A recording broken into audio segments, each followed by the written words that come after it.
Mga kaparokya, usapang basketball naman po tayo. Magtatapat po ang San Miguel Beermen at Barangay Ginebra Gene Kings sa semi-final round ng PBA Commissioner's Cup nang talunin nila ang kanilang kalaban sa quarterfinals kung saan twice to beat advantage ang sister team.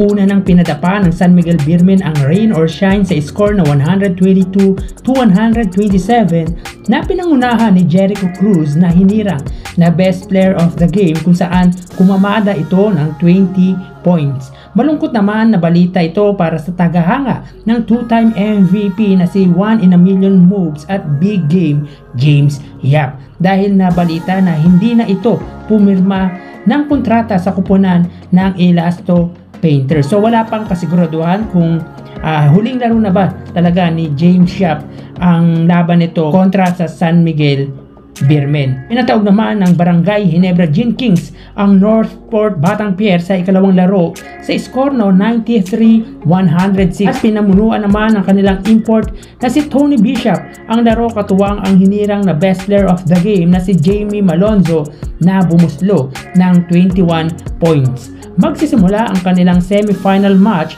sa darating na Miyerkules, January 24. At bago natin ipagpatuloy ay hinihiling ko na pakisubscribe ang aking YouTube channel, pakiclick ang bell notification icon para lagi kayong updated sa mga bagong video na ilalabas ko. Samantala, nag-aantay naman ang Magnolia Chicken Templado sa mananalo between Meralco Bolts at Phoenix Fuel Master.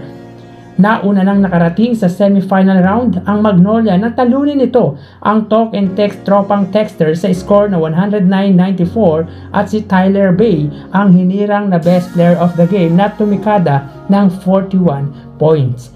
Triple overtime naman ang nangyari sa labanan ng Phoenix Fuel Master na may twice to beat advantage laban sa kuponan ng Meralco Bolts.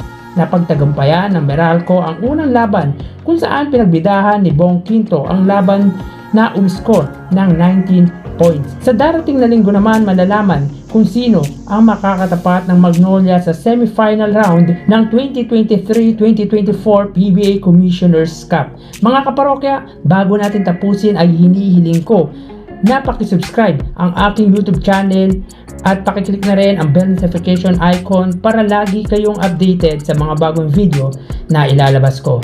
Thank you mga kaparokya and peace out!